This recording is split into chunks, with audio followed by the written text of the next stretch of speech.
Très bien, bonsoir. Parasha Béar Sinaï. La Parasha Béar Sinaï commence Vaïdaber Hashem el Moshe Béar Sinaï, il est mort. Et tout de suite après le passouk, le deuxième passouk parle de la Shemitah dans tous ses détails. Quel rapport le mont Sinaï avec la Shemitah? Il y a plusieurs réponses. Nous, on va se concentrer sur un certain point. En tout cas, on pose la question. Dans toute la Torah, il y a marqué Vaïdaber Hashem el Moshe, il est mort, mais il n'y a pas marqué Béar Sinaï, il est mort, sur le mont Sinaï. Ici, spécifiquement quand on parle de la Shemitah, donc de la, on va appeler ça Jachère, tous les 7 ans, on doit laisser la terre qui est en Eretz Israël en friche, c'est-à-dire on ne doit pas la cultiver. C'est le principe de la Shemitah, et qui est donc collé à ce principe de Har Sinaï. Donc, première question, quel rapport entre Har Sinaï et la Shemitah et la Jachère? Deuxième question, très connue.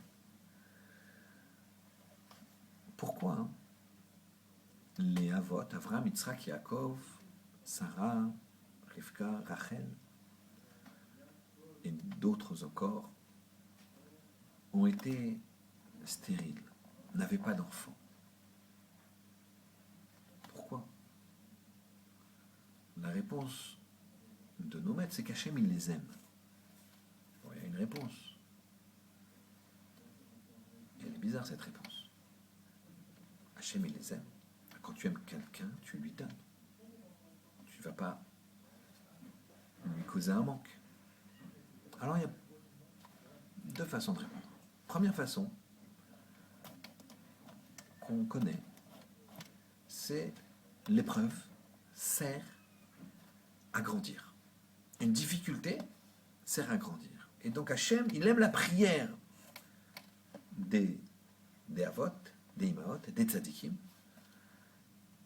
Pourquoi il aime la prière? Parce qu'ils grandissent dans ce sens de l'épreuve. Un ami me disait qu'à un moment, il n'avait pas d'enfant et il priait pour avoir un enfant. Et il m'a dit, Shachrit, à la fin de Shachrit, la prière du matin, j'attendais impatiemment quand est-ce que venait la prière de Mincha. J'attendais, je comptais les minutes, je comptais les heures. Quand j'avais fini Mincha, j'avais encore des choses à demander à Hachem, je voulais encore prier, je voulais encore lui demander, argumenter. Et j'attendais à vite, j'attendais la prière du soir. Et la prière du soir, je me couchais en pensant vivement la prière du matin. Et alors que nous, on fait par habitude,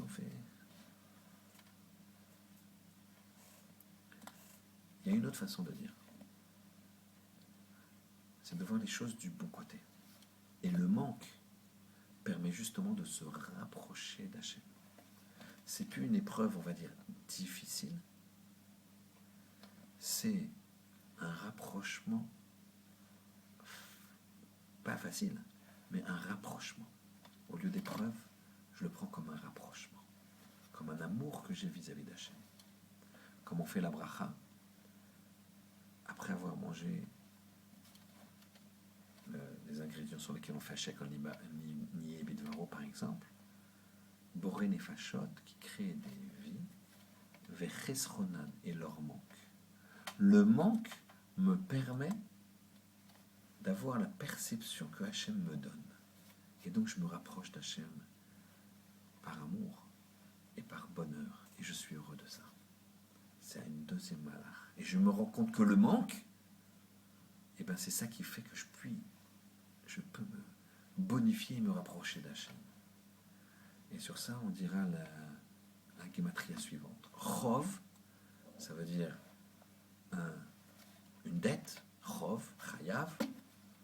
La gématria, c'est la valeur numérique, c'est 16. J'ajoute 1. Je mets Hachem dans mon chov. Je mets Hachem dans mon problème.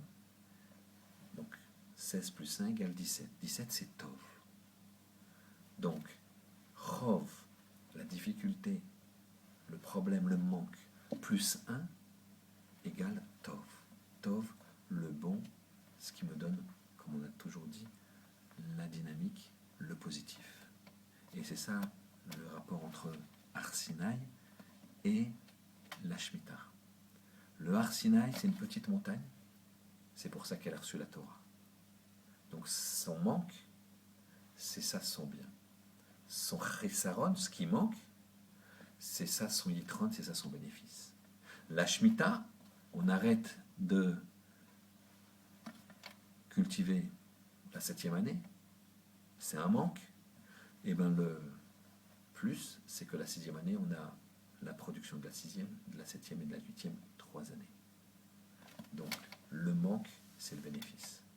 Chov plus Echad, si je mets Dieu dans mon problème, c'est égal Tov, c'est le bonheur. Shabbat Shalom.